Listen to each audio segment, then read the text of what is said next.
Gilas Pilipinas versus Lebanon. Bakit tayo bumaksak sa fourth quarter? Mga kabasketball, ano nangyari sa Gilas Pilipinas matapos ng magandang simula ay biglang bumaksak tayo sa fourth quarter at naupakan ng Lebanon. 75-54 sa second Doha International Cup.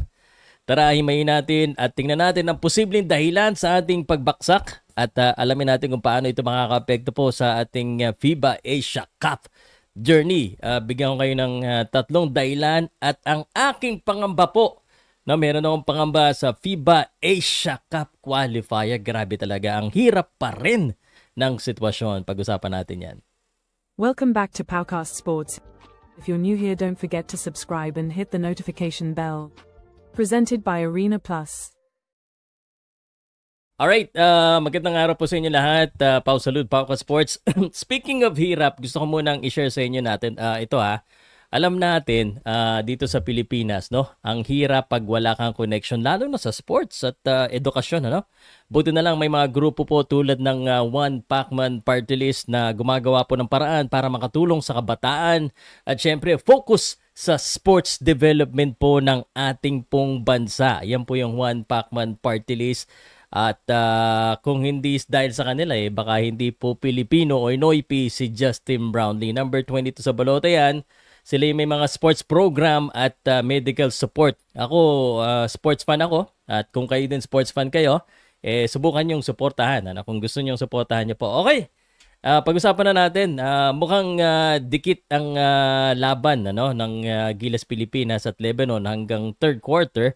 Pero sa final frame, tila naubusan ng gas ang Gilas. Alam mo ba kung anong score? 21-6 run ang pinakawalan po ng Lebanon. Habang tayo naman, walang ma-shoot talaga. Kulang sa depensa, sablay sa shooting, at nagkalat pa tayo sa turnovers, ang mga bagay na bumawi.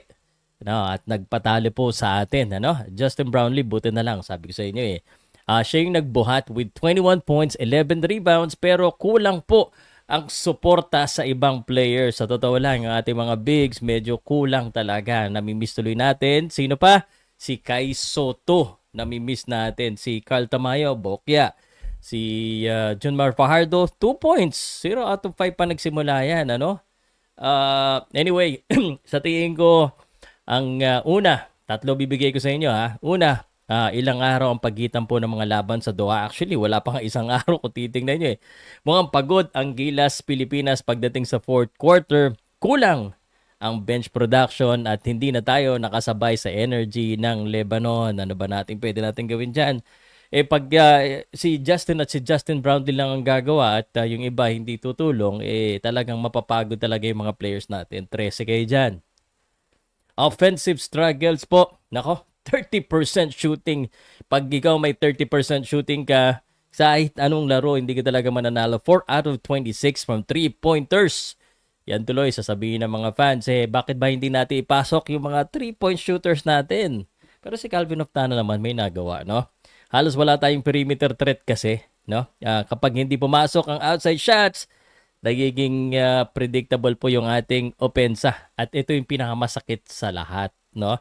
Sabi kasi nila, kaya hindi daw tayo nagpapalit ng mga players para kilala natin isa't isa. Chemistry, mukhang baksak tayo sa chemistry.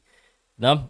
Dito sa laro na ito, 19 turnovers po sa international basketball ball. No? Hindi pa pwede yung mga ganyang extra possession sa kalaban. Nagkamali tayo ng diskarte at yun, talo tayo. 19 turnovers pa naman, tas 30% shooting. Asa ka pang manalo tayo. So, yan po yung mga problema at sa tingin ko, this is my fear sa FIBA Asia Cup. Although, sasabihin nyo, wala naman, no bearing kasi Pasko na naman tayo. That's not the mentality that we'd like to have, no? Ayaw natin ng ganyang complacent. Gusto natin, lagi tayong panalo pa rin.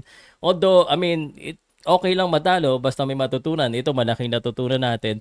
But, when we go back to the mentality na, we learn, we don't want that. We just want to always give our best kahit na no bearing po ang laro, no? Sa FIBA Asia Cup kasi, mas matindi ang pressure at mas dikit ang mga schedule, no? Kasi hindi dahil magkadikit kinabukasan, dahil babiyahe pa kung ganito ipapakita natin sa fourth quarter, talagang tayong mapapagod na at yung mga players natin mapapagod lalo na kung wala tayong bench production. Naalala nyo, gumawa ko ng article na babiyahe ang Gilas Pilipinas ng sobrang dikit, no? Sa 11 days yata, may Qatar, may Pilipinas, may Hong Kong, may Taiwan, tas New Zealand. Yan ang pinakamalaking problema at kung mapagod ulit tayo, hindi talaga tayo mananalo kasi fatigue is always gonna be a factor. Pero again, hindi pa tapos ang laban diyan sa Doha, Qatar. Makakalaban pa natin ang Egypt. Isang maganda pong pagkakataon na bumawi tayo. Kailangan natin i-adjust ang laro at ang rotation. Coach Tim Con dito na masusubukan dahil wala nga tayong Kai Soto, ay kailangan din maka-score yung mga outside shooting natin kasi kung hindi talo na naman tayo. Why is it important na manalo? No? Okay matalo pero natambakan tayo. It's not a good look. Naging vulnerable bigla uli, no?